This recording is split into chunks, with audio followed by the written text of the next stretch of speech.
de Ideal Espírita, o nosso cordial boa noite. Que a paz de Jesus esteja sempre e permaneça sempre nos nossos corações.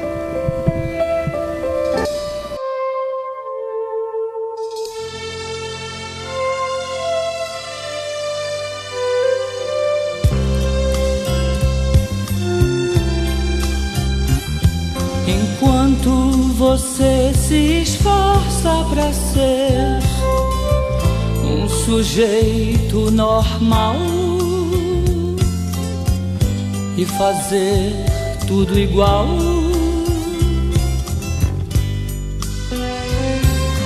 eu do meu lado aprendendo a ser louco, um maluco total,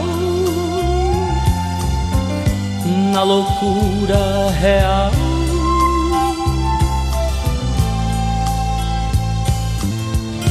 Controlando a minha maluquez, misturada com minha lucidez, vou ficar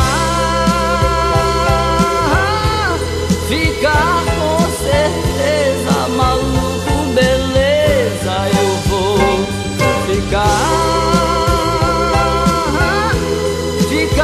com certeza maluco, beleza.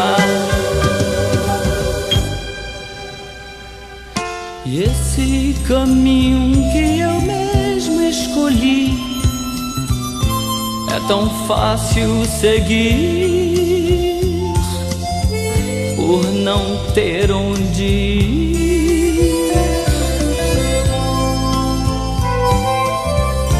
Controlando a minha maluquez,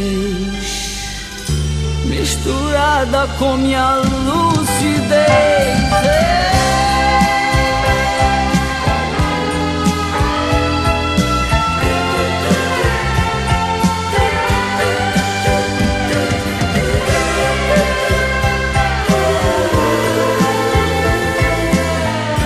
Controlando a minha maluquez, misturada com minha lucidez, vou ficar com certeza maluco, beleza, eu vou ficar com certeza maluco, beleza, eu vou ficar com certeza maluco, beleza. Esses dias modernos têm sido dias de grande desafio, de grande empreitada para o nosso espírito imortal. Dias onde a todo momento somos desafiados nos propósitos os quais nos envolvemos antes da nossa atual reencarnação. Somos chamados pelo chamado mundo de César a todos os momentos, e a nossa alma, o nosso espírito grita socorro, porque quer cumprir com a sua missão, com aquilo que programou para essa atual encarnação. Hoje nos reunimos nesta noite para refletirmos a respeito de assuntos muito atuais, assuntos do nosso dia a dia. Vamos refletir um pouquinho a respeito dos transtornos alimentares, da anorexia, da bulimia, do transtorno de compulsão alimentar.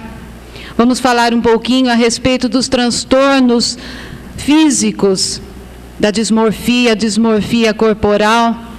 Vamos falar de um assunto tão na moda hoje, os metrosexuais, e pensarmos por que esses assuntos deverão ser falados dentro da casa espírita. Porque vamos nos reunir numa noite onde deveríamos estudar o Evangelho e o Livro dos Espíritos e tratar de assuntos como transtornos alimentares. Teremos a grata satisfação de, ao sair daqui, estarmos com os propósitos afirmados de que toda a raiz dos nossos problemas, salvo os problemas de traumatismos causados por acidentes, todos os demais problemas que os nossos corpos e as nossas almas vêm sofrendo nos dias de hoje, têm razão no nosso espírito. É Ele, o nosso espírito, que precisa de cuidados, precisa de carinho, precisa de ajuda. E dentre toda esta situação que vivemos nos dias de hoje, precisamos relembrar a palavra do nosso Mestre, que nos disse: meu reino não é deste mundo. Vamos iniciar a nossa reflexão de hoje a respeito do significado da palavra loucura. Ela não existe etimologicamente, aí se a gente for estudar a palavra, ela existe muita dúvida a respeito do significado dessa palavra.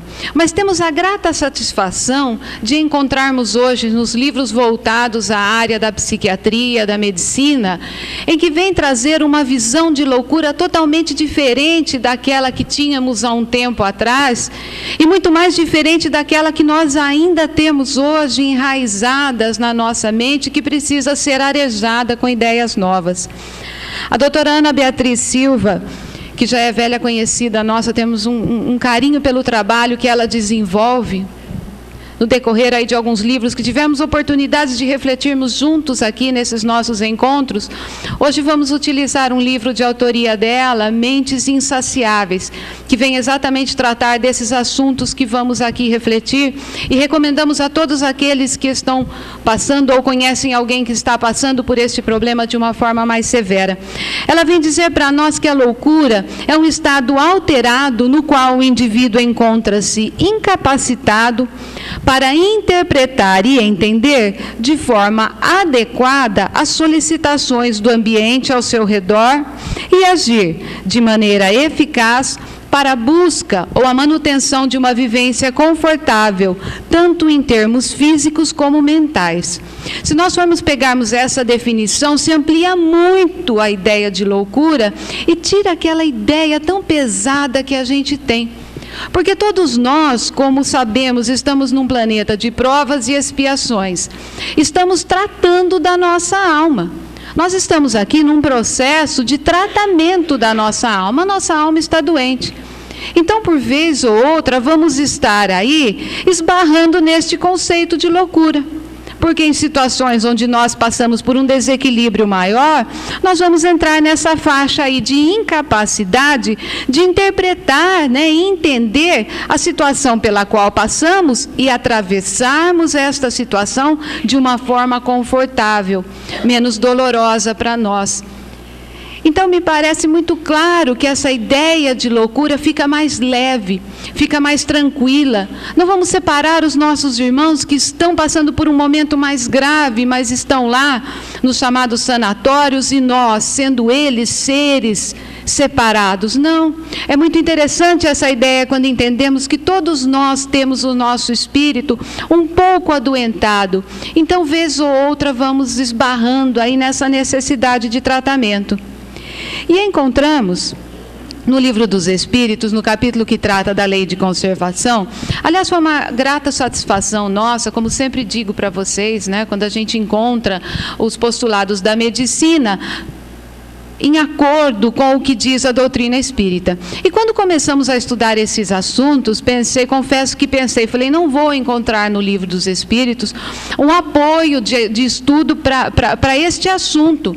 E fiquei tão encantada quando retornei à leitura, porque é um livro que a gente realmente precisa ir lendo aos poucos e relendo aos poucos, que no capítulo da lei de conservação está toda a problemática que os psiquiatras estão levantando hoje no consultório. Nós já temos tudo isso explicado no Livro dos Espíritos. Então, selecionamos algumas questões, mas gostaríamos que pudessem retornar e fazer a leitura do capítulo aí como um todo. É lei da natureza um instinto de conservação? Kardec pergunta aos imortais, e eles respondem, sem dúvida nenhuma.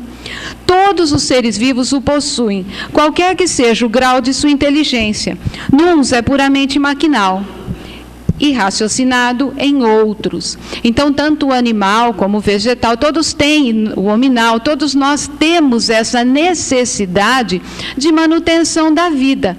Quando não passamos por esse período, ou seja, passamos por um período de desequilíbrio e vamos infringir uma lei que não é uma lei religiosa, simplesmente é uma lei da natureza, que é a lei da conservação, estamos esbarrando na loucura.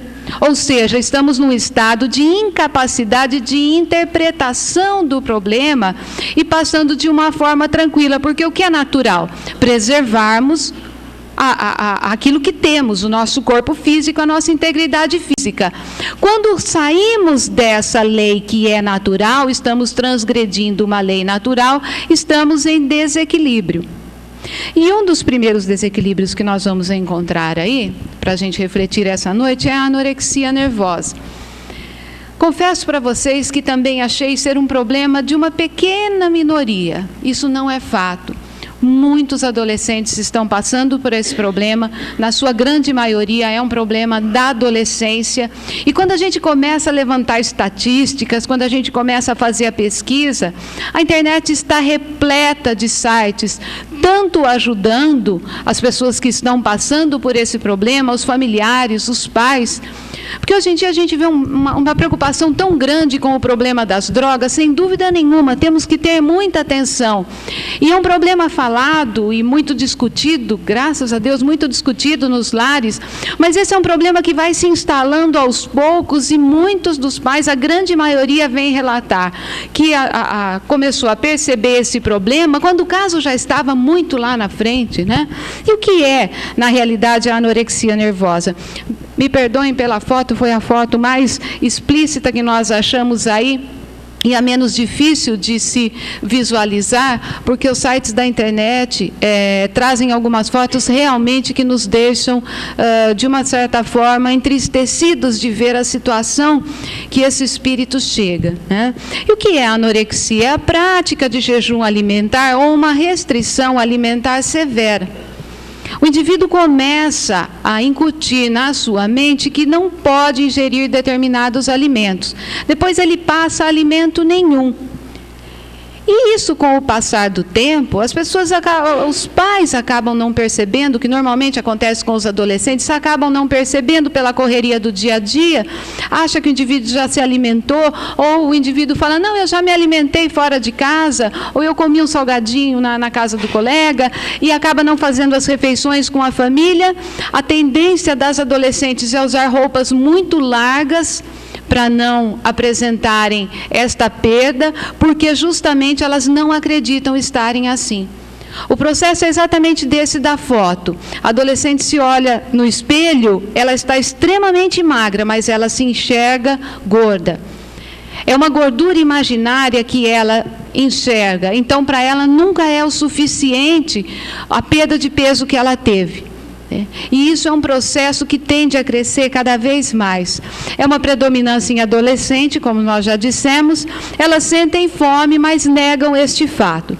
Inclusive a internet está repleta de sites orientando as meninas, onde elas trocam ideias a respeito de como evitar determinados alimentos, o que devem pensar na hora da alimentação para que evitem alimentar-se. Então existe toda uma força aí, né, imposta para as meninas, e a gente diz meninas porque a grande maioria são as meninas que sofrem desse problema da anorexia. Uma indústria, né, por trás disso, e que está entrando dentro da nossa casa e de repente a gente não está vendo. Pode estar acontecendo com um companheiro nosso, a filha de um companheiro nosso, e a gente não tem alertado. E por que isso tem crescido tanto? Por conta da própria mídia, né? Hoje a gente vê, as modelos são macérrimas e elas realmente passam por situações difíceis onde não podem se alimentar, para que mantenham o corpo extremamente esquálido, né? E isso é o que tem passado hoje, isso é moda. Então a adolescente, na hora da formação, da sua formação moral, ela acaba assumindo isso como modismo. Então a imposição é muito forte. Só que a gente também começa a sentir, por que umas desenvolvem e outras não? Né? A gente sempre pergunta, então se é tão forte assim, todas deveriam desenvolver. Aí entra a doutrina espírita nos explicando, e a própria medicina e a psiquiatria nos dizem que fica parecendo, né, que é uma alma, essa alma endividada, que fica nesse processo, numa espécie de relação aí entre pecador e penitência. Então, o alimento como sendo pecado para a sua alma, ela não tem direito a isso. É uma coisa meio que inconsciente desse espírito viajor do tempo, que vem atravessando quantos séculos e que vem trazendo todos esses resquícios. E encontrou nessa brecha, não necessariamente ligada à alimentação, mas encontrou nesse processo de penitência, digamos assim, onde o espírito se coloca numa autoflagelação, num processo de penitência para suprir todas as suas culpas que traz de vidas transadas. Muito bem, nós já ouvimos falar de anorexia, ouvimos falar de bulimia também, e muitas vezes a gente chega a confundir, né? O que seria a bulimia nervosa, e pela nomenclatura psiquiátrica aí, a denominada BN? É a falha do controle da fome e da ingestão alimentar. E apresentam episódios de hiperfagia, ou seja, comem muito, onde consomem em média 4 a 5 mil calorias por episódio de ingestão. Então, a pessoa tem totalmente uma falha no controle alimentar. Ela se alimenta intensamente, né? E esses episódios, eles podem chegar até 7 vezes por dia. Para a gente imaginar que 7 vezes, cada episódio, mais ou menos 4 mil calorias, e uma quantidade calórica normal, para um corpo normal, vamos dizer que seja em torno de 2.000, 2.200 calorias por dia, se a gente for fazer a conta, isso realmente é algo que vem abalar toda a estrutura física, né? Só que o que acontece, ao mesmo tempo que ela come toda essa comida por descontrole, por desequilíbrio, ela se sente extremamente culpada. E o que acontece? Ela entra num processo que é chamado de purgar ou expurgar, de purgação ou expurgação, que quer dizer colocar para fora. E para a gente fazer uma ligação aí, muito mais nos traz a ideia de purgatório. O que é o purgatório? Essa ideia que nós trazemos no nosso espírito imortal aí, de todas as vivências que nós tivemos dentro da igreja como um todo. O purgatório é um lugar onde nós vamos pagar todos os nossos pecados. E me parece que essa relação fica muito clara. Então, a pessoa que ingere todo aquele alimento como uma forma de transgredir o seu corpo, de autoflagelo também, ela ao mesmo tempo tem que colocar todo aquele pecado para fora. Ou seja, ela vai para o purgatório, e é onde o indivíduo começa a provocar algumas agressões contra o seu próprio corpo físico, com o uso de laxantes e outros meios onde ela vai eliminar aquele alimento que ela acabou ingerindo em excesso. E isso traz consequências muito graves, não só para esse corpo que vai sofrer toda esse desajuste, esse descontrole da parte nutricional, da qual precisa ter mais ou menos equilibrada, mas principalmente a alma. O que mais nos sensibilizou no estudo desses assuntos é que essa alma está extremamente sofrida, está gritando por um socorro que nem ela mesma sabe como encontrar. Então, é onde a gente muitas vezes trata o assunto de uma forma ou preconceituosa, ou de uma forma, não é bem assim, né? As pessoas que sofrem desses problemas, desses transtornos, elas precisam de uma ajuda, de uma junta médica, elas precisam de médico para poder diagnosticar, elas precisam de nutricionista para acompanhar esta alimentação, elas precisam do terapeuta que vai ajudar a tratar essa alma, a buscar o que está trazendo tanta angústia a essa alma, e ela precisa cuidar desse espírito dentro da casa espírita. Por isso é que falamos desses assuntos aqui. Quais são as possíveis causas? Uma baixa autoestima. Normalmente um espírito que já tem uma tendência a baixa autoestima, onde cresceu numa família onde diziam que tudo que faz está errado. Você faz tudo errado, moleque, você não faz nada certo. Quer dizer, nada ele faz certo. Não quer dizer que aquilo que ele fez estava errado, mas não tudo que ele faz na vida. A gente costuma generalizar, né? Ai, você não faz nada de bom mesmo. E de repente a gente acaba falando isso e vai incutindo na criança, no adolescente. E isso também não está longe de acontecer com os adultos, não. É que acontece com menor frequência, mas também acontece. Então, a baixa autoestima pode ser uma das causas.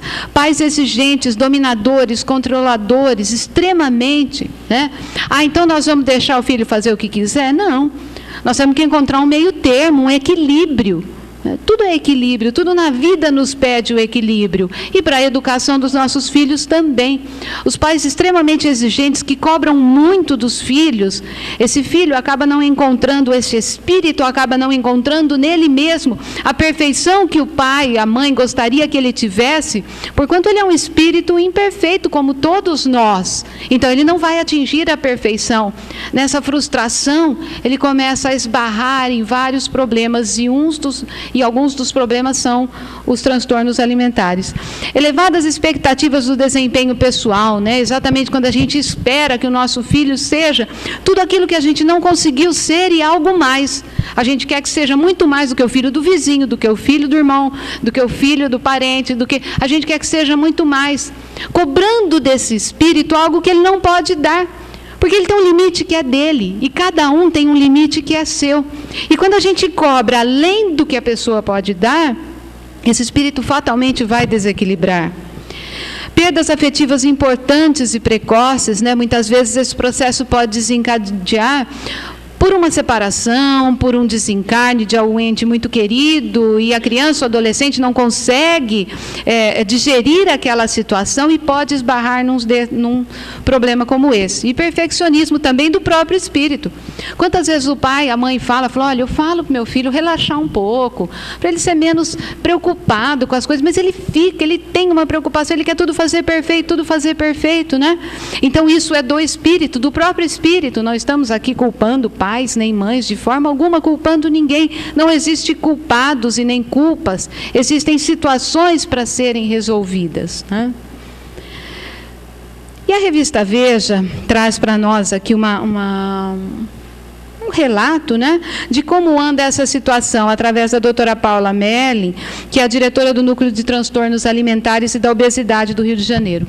Estima-se que no Brasil a bulimia e a anorexia afetem 100 mil adolescentes. É muito adolescente passando por esse transtorno. E depois que a gente começa a estudar, a gente começa a prestar atenção, né, que a gente começa a estudar o humano, a gente deixa um pouco os livros e começa a estudar o humano. E se a gente prestar atenção realmente, né, a grande necessidade das meninas hoje é ser extremamente magras, né? Come uma azeitona, né, fica uma barriguinha assim, já fica desesperada, porque a azeitona está aparecendo. Então é um desespero muito grande, imposto pela própria mídia, né? A anorexia e bulimia são um problema crescente no Brasil e no mundo. Vivemos na era da satanização do gordo. E quem tem algum problema com essa palavra, satanização, como eu tenho, problemas como nós temos, por favor, assistam escutem, né, o DVD do Raul Teixeira, quando esteve aqui nesta casa, fazendo estudo sobre céu e inferno. Nós vamos assumindo essas ideias, né? Então é uma palavra feia. Ai, Satanás é uma palavra feia, né? Vamos estudar um pouquinho a palavra e a gente vai acalmando, tirando essas ideias aí. Vivemos na era da satanização do gordo. Os jovens têm medo de serem discriminados e excluídos por estarem acima do peso. Daí a obsessão por perder peso rápido. E isso é uma grande verdade. E isso atinge homens e mulheres, né? Normalmente, a anorexia tem mais a ver com as meninas, mas a bulimia já tem a ver com os dois, e a gente tem celebridades aí que realmente sofrem com este problema. A doutora até no livro ela traz uma série de relatos de várias celebridades que passam por este problema, porque o problema da alma não tem a ver com classe social, não tem a ver com nível cultural, não tem a ver com posição social de forma alguma. O problema da alma tem a ver com esse espírito que está inserido em diversas situações. E lá no Livro dos Espíritos, Kardec perguntou assim: mediante a organização que nos deu, não traçou a natureza o limite das nossas necessidades? A natureza não foi sábia o suficiente para traçar para nós, até aqui é necessário, daqui para frente já não é mais? Sem dúvida. Mas o homem é insaciável. Por meio da organização que lhe deu, a natureza lhe traçou o limite das necessidades. Porém, os vícios lhe alteraram a constituição e lhe criaram necessidades que não são reais. Ou seja, nós somos, de fato, espíritos insaciáveis. Estamos ainda em processo de reequilíbrio e nesse desequilíbrio nosso, nós achamos que as coisas materiais vão suprir as necessidades do nosso espírito. Então, se nós temos um pouquinho de dinheiro e bate uma infelicidade, é porque eu preciso de mais dinheiro. Se nós temos um carro 2004 e bate uma tristezinha, fala assim, não, acho que eu tenho que ter um carro 2006. Né? Então, a gente é insaciável mesmo. Nós vamos buscar nas coisas materiais uma felicidade que não é a verdadeira.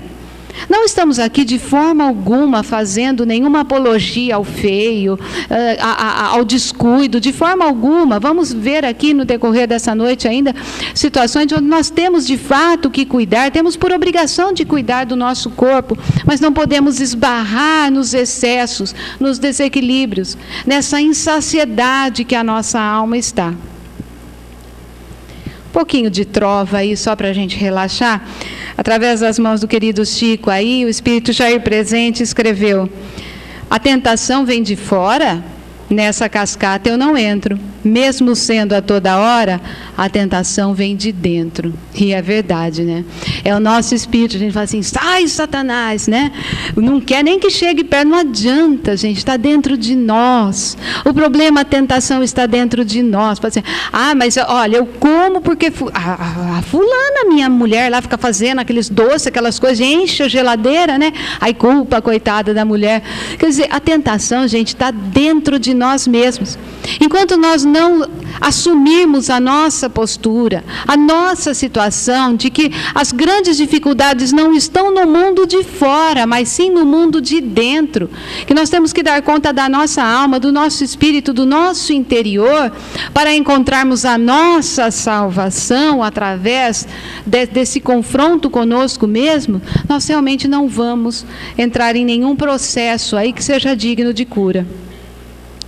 Compulsão alimentar, né? Também é um outro problema que acontece com muita frequência, e esse com mais frequência, né? Não vamos homens nem mulheres, aí é por igual, não tem faixa etária também, e é bem fruto desse espírito que possivelmente esteja passando por um transtorno da ansiedade muito severo, né? E acaba esbarrando no transtorno da compulsão alimentar.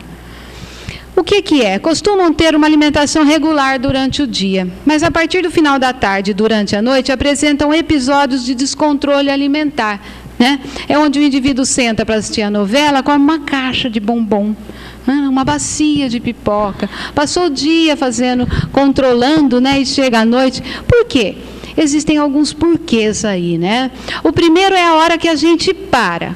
E a hora que você para e teria um momento para conversar com você mesmo. Só que você não quer ouvir a sua voz. Você não quer ouvir a voz do seu espírito. Você quer fugir. Durante o dia você teve muitas oportunidades para fugir. Você fugiu do seu espírito através do trabalho, da música do rádio que você ligou, da conversa com o outro. E quando chega a noite, é aquele momento de aquietamento da alma. E a alma quer falar. O nosso espírito quer falar conosco, falar das suas dores, das suas dificuldades, mas nós não queremos nos defrontar com essa situação. E vamos fugir. E alguns acabam fugindo pela compulsão alimentar. E o que acontece depois? Apresentam muita culpa por seu comportamento. Por quê? Porque esbarraram num problema. Não conseguiram resolver aquele problema, não deixaram que a sua alma falasse, não escutou a sua alma, bate a tristeza do espírito e ainda criou um outro problema, que é o problema da obesidade, e que isso tem acontecido com muita frequência, tem acontecido com muita frequência com as nossas crianças também. Nós estamos deixando de ter tempo para as nossas crianças e nessa culpa que nós colocamos em nós mesmos, nós achamos que o alimento vai suprir aquilo que não estamos dando para o nosso filho, para a nossa filha, que é atenção, é carinho, é colo. Tenho procurado falar nos nossos encontros, tem faltado muito amor nos dias de hoje. Tem faltado o carinho de pegar na mão, de sentar no colo, de afagar a cabeça. Nós não temos tempo porque estamos a todo momento online. Estamos a todo momento ligados no mundo externo. E não temos um tempo para aquele que convive conosco. E quando os problemas se tornam mais graves, porque se o espírito não grita de um lado, ele grita do outro. Ele vai encontrar um meio de pedir socorro.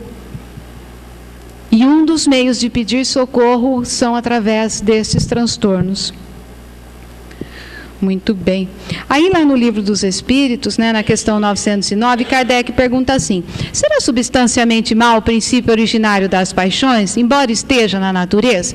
Bom, então não vamos mais ligar para comida, vamos comer comida de astronauta agora, né? Tudo pílula lá, comida do Marcos Pontes. Tudo pílulas lá, bonitinho para não ter, não. De forma alguma. Mesmo porque, recentemente, ouvimos dos amigos da espiritualidade, enquanto estávamos acompanhando um tratamento aqui dentro desta casa, e eles orientaram a pessoa que tivesse muito prazer no se alimentar, que olhasse para o alimento e agradecesse o alimento, que comesse o alimento com felicidade, porque as vitaminas, os nutrientes, todos os sais minerais iriam adentrar o corpo de uma forma muito mais saudável. Então não é isso que nós queremos dizer, e é o que os espíritos nos respondem, que não, que a paixão está no excesso de que se acresceu a vontade, né? A paixão em si, ela não é mal. Nós precisamos estar apaixonados pela vida, precisamos estar apaixonados pelo nosso emprego, pela nossa situação que nos encontramos. A paixão faz parte da nossa vida. Quando ela parte para o excesso, né, é que causa o mal. Então, visto que o princípio que lhe dá origem foi posto no homem para o bem, nós precisamos ter paixão pelas coisas que realizamos. Tanto que as paixões podem levá-lo à realização de grandes coisas. Se nós não nos levantarmos de manhã com uma paixão pela vida, nós vamos arrastar o dia. O dia vai ser pesado. Nós temos que estar apaixonados pelo que vamos desenvolver pelo dia. Vamos encontrar determinada pessoa, vamos ter determinada atividade a desenvolver. Isso nós temos que cultivar. O que faz mal é o abuso. O abuso que dela se faz é que se causa o mal. Voltamos ao problema desse espírito que ainda nesse processo de evolução encontra-se insaciável. Se não é por um lado, é por outro. Muito bem, e a pesquisa vem nos trazer alguns dados interessantes aí. 70% dos homens estão insatisfeitos com seu corpo. Isso não é só problema das mulheres, não, viu? Desejo explícito de serem mais fortes e musculosos. Aliás, temos visto muito isso no dia a dia e vamos refletir sobre isso hoje. E as mulheres aí, né? Aliás, se vocês querem deixar alguém perder a semana, o mês e o ano, falar assim: nossa, será que você engordou? Nossa, pelo amor de Deus. A mulher precisa de 3 encarnações para se reequilibrar. E olhe lá, com muita terapia.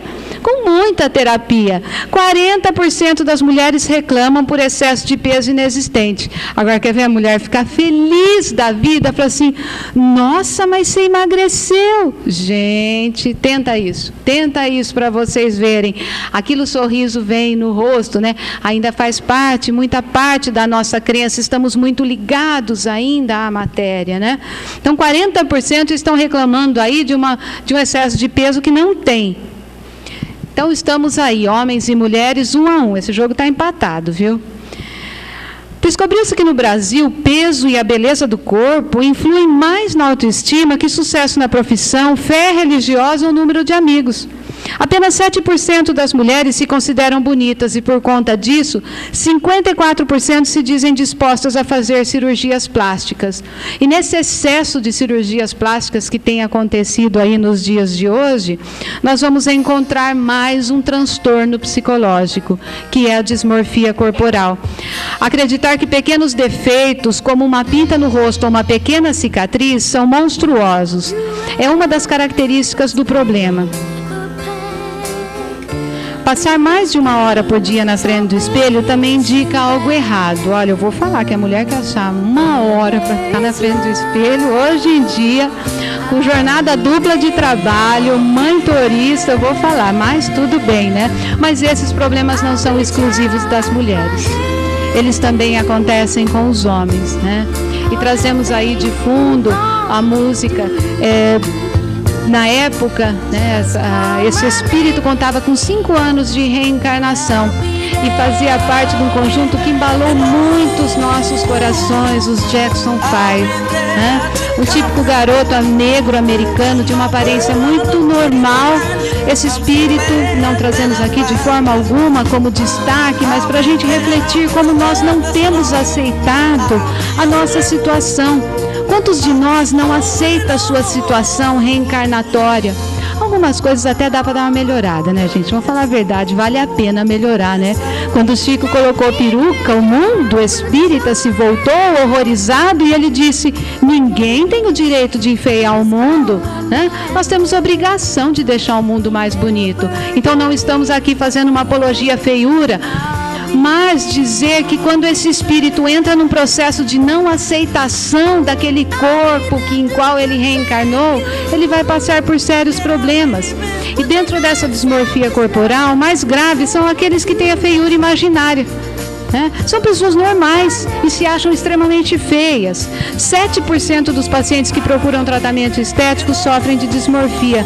Essa americana, Jennifer Burton, de 28 anos, com 28 anos ela fez 26 intervenções em seu corpo, ou seja, cirurgias plásticas, e acha que ainda precisa de mais, né? Então atinge homens e mulheres na mesma proporção. Voltamos ao capítulo do estudo das paixões. Um pouco de preocupação faz bem para todos nós. Quando caímos no excesso, estamos num processo de desequilíbrio. Muito bem, no Livro dos Espíritos, ainda no capítulo da Lei de Conservação, Kardec pergunta: que se deve pensar do homem que procura nos excessos de todo gênero o requinte dos gozos? Às vezes os espíritos são meio duros com a gente, né? Eu falo assim: nossa, não podia ser um pouquinho mais leve, né? Não, eles são ali, ó, pobre criatura, mais digna de lástima que de inveja, pois bem perto está da morte. Kardec pergunta, né? Perto da morte física ou da morte moral? De ambas. Todas as vezes que nós esbarramos nos desequilíbrios, quer sejam eles físicos ou emocionais, nós estamos realmente caminhando para o caminho da morte. E nós sabemos que o pior não é a morte física, mas sim a morte moral, onde esse espírito que veio para suprimir aquelas necessidades, onde veio para se reencontrar consigo mesmo, acaba sucumbindo porque esbarrou e não conseguiu sobreviver a esta situação de dificuldade. Muito bem. Um outro transtorno aí, é interessante a gente falar assim, mas como é que pode, né, uma coisa física ser um transtorno da alma, ser um transtorno psicológico? Porque a raiz de tudo aquilo que somos está no nosso espírito. E a dismorfia muscular, chamada DM, que é chamada de vigorexia ou complexo de Adonis. Adonis era um deus grego, um deus detentor da beleza, né? Então, por isso chamado complexo de Adonis. São aquelas pessoas, é um transtorno da imagem corporal, a pessoa se olha no espelho, não gosta daquele corpo que tem, não assume aquele corpo que tem e passa, através aí do fisiculturismo, né, fazer com que nesse transtorno ele acaba sentindo que, mesmo estando com o corpo forte, ele é um fracote, né? Então faz com que os sarados e musculosos se achem fracotes. Eles acabam aplicando-se ao fisiculturismo. Não vamos aqui, de forma alguma, tentar criticar, não é isso, mas sim identificar a raiz desse problema, que é esse espírito, que busca encontrar uma fortaleza espiritual, mas na incapacidade de lutar com as suas mazelas, com as suas dificuldades, acaba encontrando no físico uma maneira de mostrar-se forte. E é onde eles acabam esbarrando aí, né, nas ingestões de bombas, onde normalmente acabam chamando de suplemento alimentar, vitaminas, mas na realidade são bombas realmente compostas de todas de cafeínas e todas as inas que a medicina pode trazer, realmente prejudicando o seu corpo e, acima de tudo, prejudicando a sua alma. porque esse espírito que precisava buscar uma fortaleza espiritual não conseguiu. E ainda no livro dos Espíritos, com que fim pôs Deus atrativo no gozo dos bens materiais, né? Mas se não era para a gente escorregar, então, era para não ter prazer em nada, era para a vida ser assim, maquinal. Né? A gente fazia por obrigação, não tinha prazer, não tinha alegria. Por que Deus colocou, então, esse prazer, né, nas coisas materiais? Para instigar o homem ao cumprimento de sua missão. É lógico que se nós não recebêssemos o nosso salário, nós não sairíamos para trabalhar. E com o nosso salário, nós vamos comprar aquilo que nos traz, de certa forma, um prazer material, mas traz. Então, nós somos movimentados ainda pelo prazer, pela alegria, pelo estágio em que nós estamos de evolução. Dia virá em que nós não precisaremos mais disso, mas por enquanto, na atual situação que nós estamos, nós precisamos. E também não foi só para instigar o cumprimento da missão, não, foi para experimentá-lo, né? Ou seja, experimentar o homem por meio da tentação.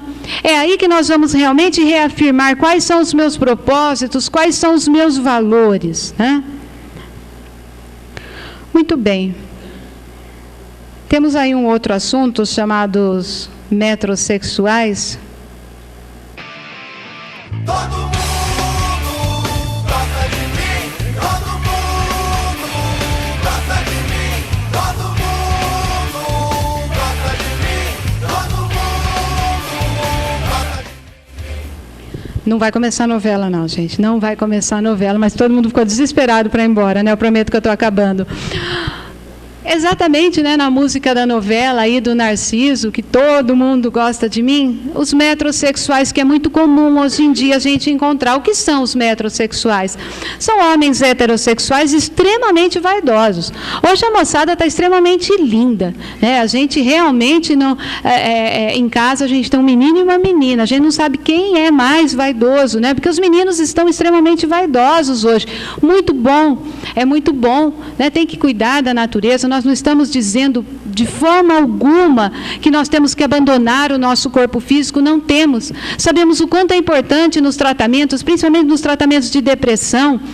Hoje a gente vê, né, as fábricas colocando salões de belezas dentro das fábricas para melhorar a autoestima dos seus funcionários, para que eles se sintam mais bonitos. Isso é ótimo desde que não caia no desequilíbrio. E esse estudo da psiquiatria é como que um estudo de prevenção, ou seja, de prevenção, né?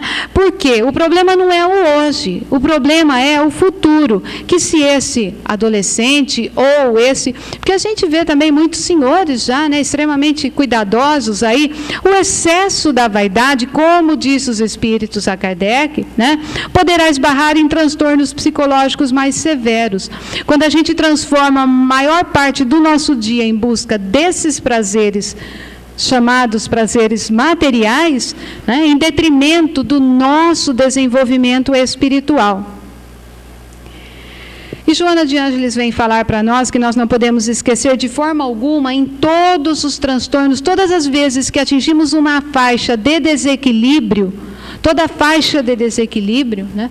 Ou melhor, toda atitude nossa, ela é acompanhada por espíritos, encarnados e desencarnados. Mas quando entramos numa faixa de desequilíbrios, quem vai se aproximar de nós? Os espíritos que estão vibrando na mesma faixa que nós, ou seja, os que estão em desequilíbrios. Então, o grande agravante nesse processo todo é o processo obsessivo, são os processos obsessivos. Porque o que acontece, né?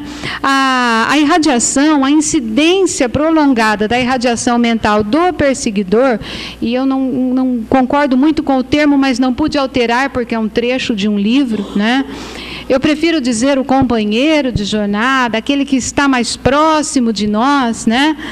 Sobre a pessoa com a qual ele está ligada ali mais intimamente, sobrecarrega os canais responsáveis pela condução das ondas do pensamento, alastrando-se pelos tecidos sutis do perispírito num processo degenerador dos órgãos infectados. Quando uma pessoa em desequilíbrio se olha no espelho e fala assim, eu acho que não está legal isso aqui. Ela já entrou em desequilíbrio, ela passou a não gostar dela mesma.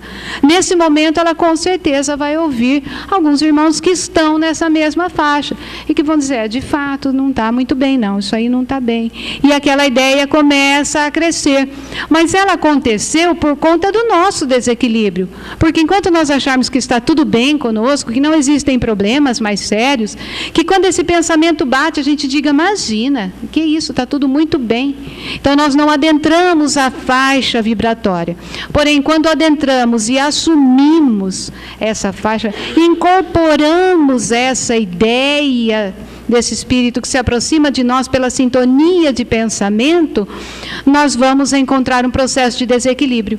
Porque um desequilibrado, o outro desequilibrado também, acabam juntando os desequilíbrios e o corpo físico do encarnado começa a sofrer sobremaneira essa irradiação de desequilíbrio que juntou-se à sua. Então, daí a necessidade do tratamento dentro da casa espírita. Mais do que nunca nos dá a certeza de que estamos no lugar certo para tratar dos nossos problemas, das nossas dificuldades enquanto espíritos. Nada a ver com o obsessor, por favor. O nosso querido companheiro aqui, Richard Simonetti, né, vem falar para nós um artigo. Ele escreveu esse artigo, Os Músculos para a Alma, na revista Reformador de março agora.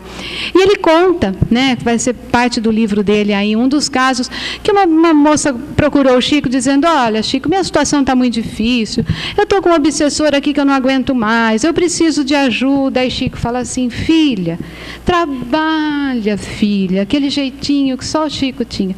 Trabalha muito, filha, porque quando você desmaiar de cansaço, filha, obsessor nenhum aguenta. Então, o trabalho é o melhor trabalho, é a melhor tentativa para a solução da obsessão, né? Nenhum obsessor fica do lado de quem trabalha mesmo, né?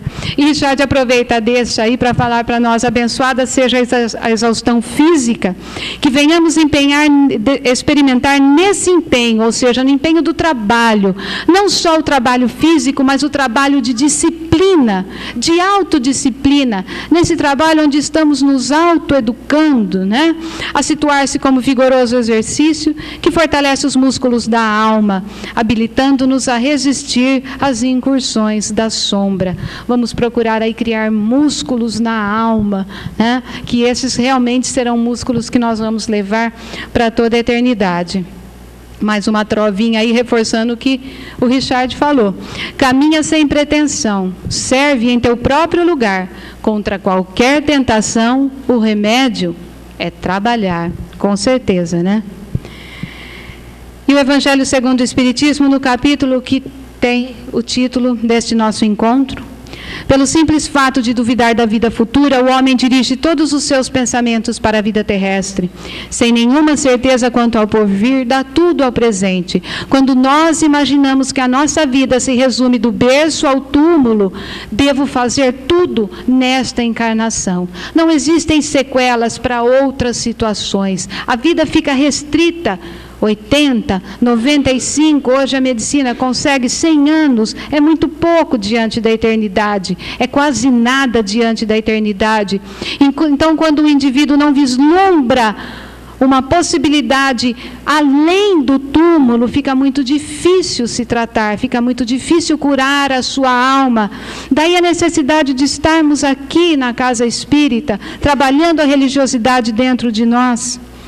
Nenhum bem divisando mais precioso que os da terra, ou seja, quando a nossa vida, a nossa visão, fica essa visão retilínea, essa visão simplista da vida, maquinal, do dormir, levantar, trabalhar, dormir novamente. Quando a vida se resume a isso, a gente fica sem perspectivas para o futuro, né?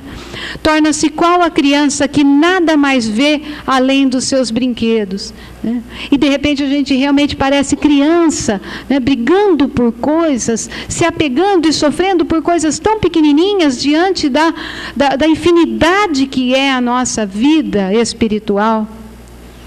E a doutora Ana Beatriz vem dizer para nós que a saúde do nosso corpo, a parte orgânica, e a nossa mente, a parte funcional, e aí vamos incluir o nosso espírito, estão intrinsecamente relacionados. É de muita satisfação encontrar essa ideia na medicina. A medicina hoje não trata mais de máquinas, e sim de seres complexos, singulares, cada um trazendo a sua realidade, fruto do seu espírito, que imprime no corpo físico todas as suas necessidades, todas as suas conquistas. É isso que a medicina consegue vislumbrar hoje. Não há como separá-las. Isso muda toda a nossa postura na hora de estabelecermos as possibilidades terapêuticas deste paciente. Nós precisamos saber que nós não somos mais máquinas, precisamos e vamos ter essa necessidade de trabalhar a nossa alma. E qual é a melhor terapia aí, né? Que a gente pode fazer para ajudar a nossa alma e a alma daqueles que estão sofrendo? Ver a vida sob novos ângulos, nova luminosidade, novas cores, novas possibilidades, novas emoções. Só assim podemos ajudar essas pessoas a clarear suas características psicológicas. Nos traduz bem a ideia de estar esta mente ocupada pelas suas próprias ideias e a dos espíritos que estão envolvidos nessas ideias, né?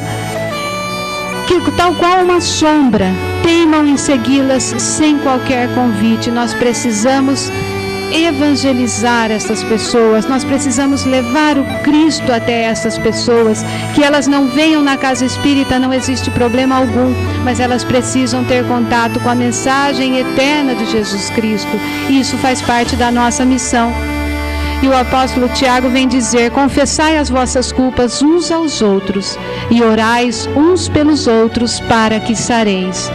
E esse é um princípio também utilizado pela psicologia, difundido por Jung, onde ele diz que a confissão é muito importante no processo de tratamento da alma.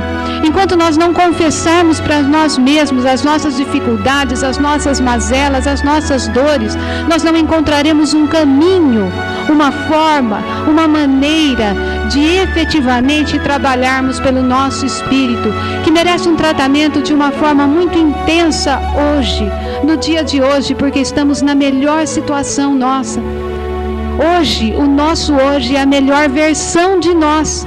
De tudo aquilo que nós já fomos, hoje, agora, é a última edição nossa.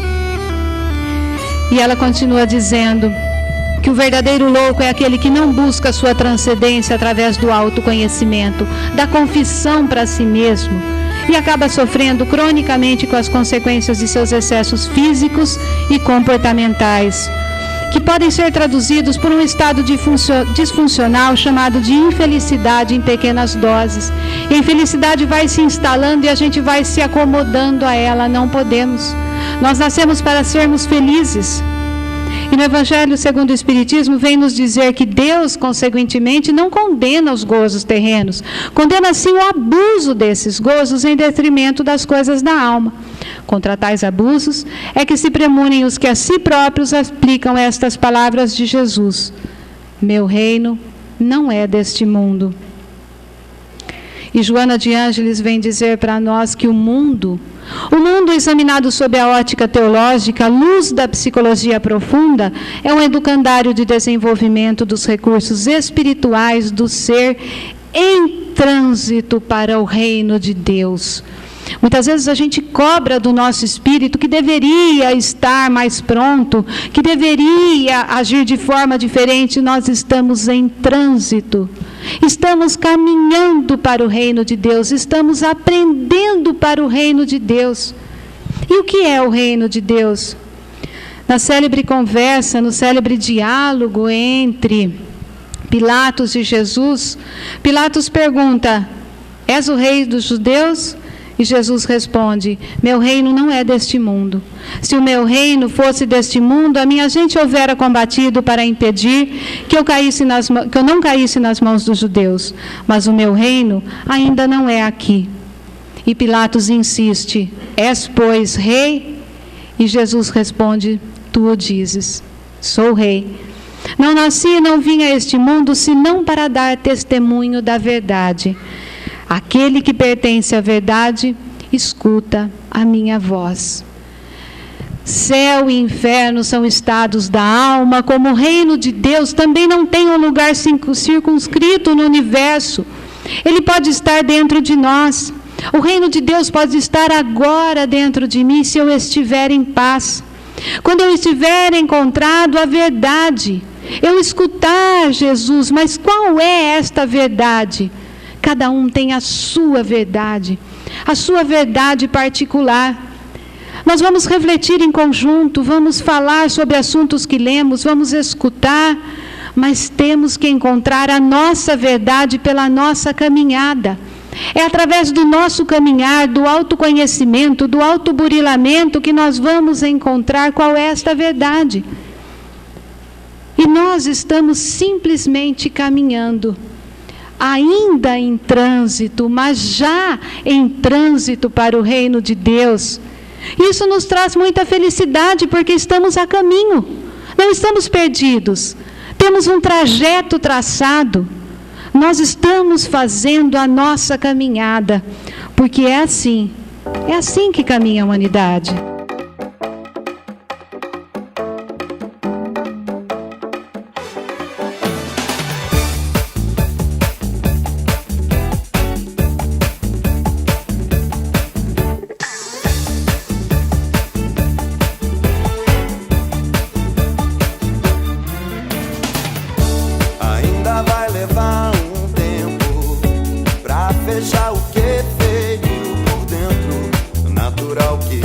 Assim, tanto pra você quanto pra mim.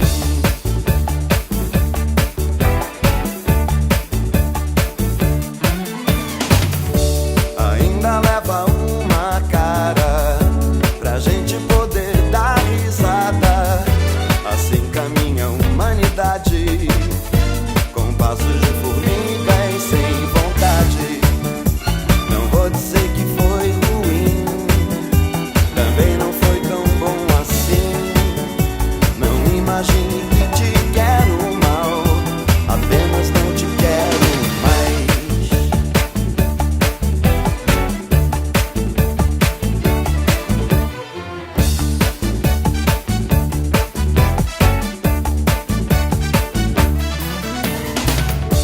Ainda vai levar um tempo pra fechar o que feriu por dentro. Natural que seja assim, tanto pra você quanto pra mim. Ainda leva uma cara pra gente poder dar risada. Assim caminha a humanidade, com passos de formiga e sem vontade. Não vou dizer que foi ruim, tampouco foi assim. Não imagine que te quero mal, apenas não te quero mais. Não te quero mais, não mais.